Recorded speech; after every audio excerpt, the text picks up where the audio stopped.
Beetroot கலரில் மாறி இருக்குது. இதோட ஷேப்பு பார்த்தீங்கன்னா நல்லா ஆப்பிள் ஷேப்பில் இருக்குது. ஓகேங்களா? இதை உள்ள பார்த்தீங்கன்னா விதைகளும் பார்த்தீங்கன்னா ஒரு கம்மியான விதைகள் இருக்கும். சாப்பிட்றதுக்கு நல்லா சுவையாக இருக்கும். டேஸ்ட்டை பொறுத்த வரைக்கும் குறைய சொல்ல முடியாது. அந்த அளவுக்கு பார்த்தீங்கன்னா ஒரு சூப்பரான கொய்யாப்பழம். யாரெல்லாம் இந்த கொய்யாப்பழம் சாப்பிட்ருக்கீங்களோ அவங்களுக்கு மட்டும் தான் தெரியும் இந்த டேஸ்ட் எல்லாமே. ஒரு சூப்பரான கொய்யா. ஓகேங்களா? இந்த கொய்யாப்பழத்தை வர வரைக்கும் இப்போ நம்ம அறுத்து எப்படி டேஸ்ட் இருக்குன்னு பார்க்கலாம். பறிக்கலாங்களா? அங்கே பாருங்கள், இந்த எவ்வளோ வெயிட் இருக்குன்னு பாருங்கள். நீங்களே இந்த பார்க்கும்போதே தெரிஞ்சிருக்கும். ஃபுல்லாக சுற்றியும் பாருங்கள். ஏன்னா இதெல்லாம் மொட்டை மாடியில் காய்க்குங்க.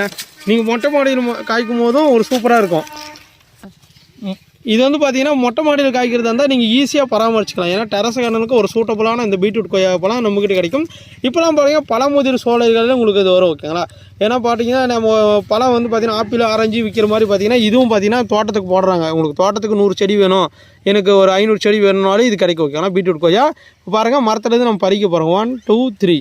இங்கே பாருங்களேன், இந்த பழத்தோட பறிக்கும் போதே பார்த்தீங்கன்னா இது உள்ள பார்த்தீங்கன்னா ரெட்டிஸாக இருக்கா. பழம் கட் பண்ணி உள்ளவே ரெட் கலர்